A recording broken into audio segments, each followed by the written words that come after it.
Like many of my paint schemes and seemingly all of my videos, I started by doing a volume sketch using Opaque White by Media ComArt. It's important to note here, this is not a pure zenithal highlight, as I am actually sketching in some value on the inner parts of the legs as well, as shown here.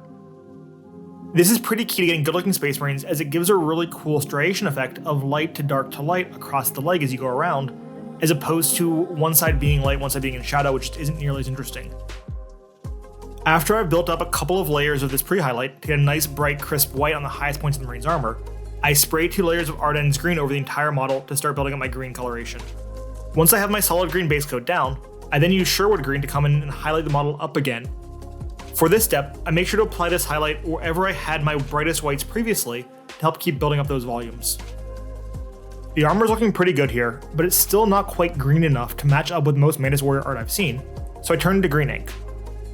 I mix this green ink pretty thin, and I don't know the exact ratio, but as you can see here, I put about a drop or 2 into my paint cup, and then fill it up about halfway with thinner. This results in a fairly thin mixture, but it still has a bit of a green tint to it. This is important to note here, because even though it might look like you're not depositing any pigmentation on your model when you airbrush this, it is.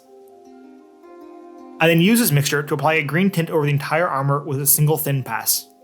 I also want to deepen the shadows a little bit, so I use this same mixture to apply a little bit of shade into the darker areas of the armor, such as this vertical stripe on the leg.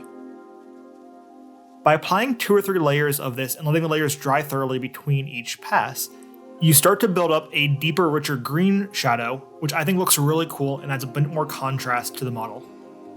For the yellow of the shoulder pads and faceplate, I start by applying 2 thin layers of Birch. I use a Birch here because the yellow we'll be using next will go on far more smoothly over a tan color than the green we already have down. Even with the Birch down though, the Marduk yellow still took about 5 coats to get a vibrant yellow I was happy with. So if I was doing this scheme again, I'd probably look to airbrush the yellow on the shoulder pads first, and use some sort of liquid latex to cover them up before spraying the rest of the model green. I then give the Marine a quick spray of gloss varnish and move on to the decals. There's nothing too special about the decals in this model, with the exception of the mandibles I gave the Marine's faceplate. And if you'd like to reproduce this, all you need to do is cut off the jaw pieces from the transfers and apply them carefully exactly where you want them to under the eyes. This process is a little bit fiddly, but I think it looks pretty good and gives the Mantis Warrior a little bit of extra character.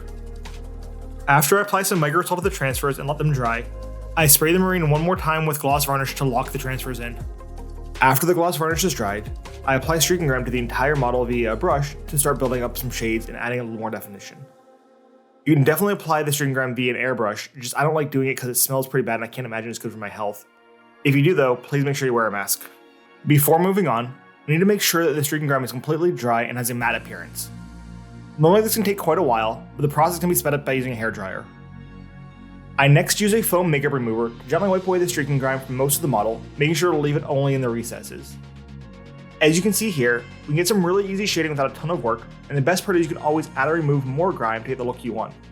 Speaking of removing grime, the first pass with the makeup remover doesn't actually remove all of it, and there will always be a thin layer left over that is darkening up your model. This is a pretty awesome feature of the streaking grime, as it means we can take a makeup sponge with a little bit of mineral spirit on it and use it to remove the grime over our highlights, brightening them up and adding even more contrast to our model. After I'm happy with how much of the grime I have removed, I varnish the model one more time with AK Interactive Ultra Matte Varnish to kill all the shine of the previous gloss varnish steps. For my models, I prefer to use sponge chipping to define the edges of the armor over edge highlighting, as I like the battle-worn look it gives more. For those who might be unfamiliar with sponge chipping, it's a technique where you use a small bit of foam to apply random dots of paint to your model. There are a couple of nuances to this technique though, and I'm currently working on a video to explain them in depth, so make sure you subscribe so you don't miss it. I start almost all my chipping process by using Rhinox hide from Games Workshop to apply some brown chips over the entire model and across the edges of the armor plates. For the green chipping on the model, I use both Sherwood green as well as fall green to chip all of the edges of the armor as well as add some extra texture to the flat parts. I then repeat the exact same chipping process on the shoulder pads, just using Marduk yellow and Tenere yellow instead of the greens. And I also make sure to chip over the decals, as I really like how the yellow chips give the appearance of worn and peeling paint for the decals. With the Marine's armor out of the way, we move on to the smaller details and finish off the model quite quickly.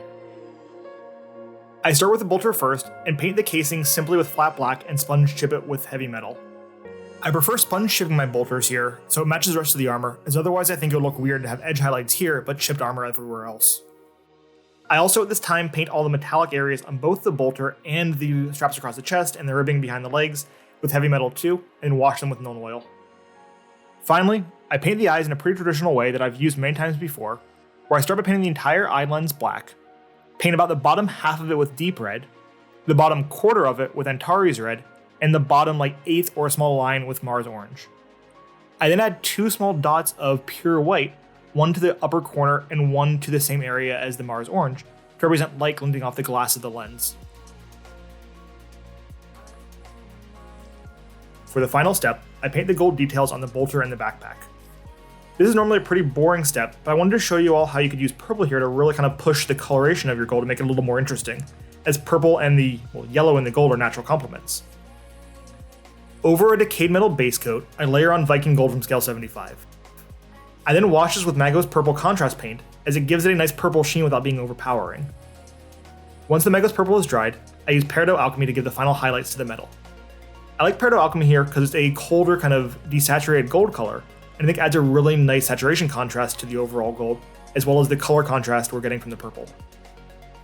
Other than the Marine's faceplate looking like a bird's beak rather than some cool Mantis Warrior mandibles, I'm really happy with how this model turned out.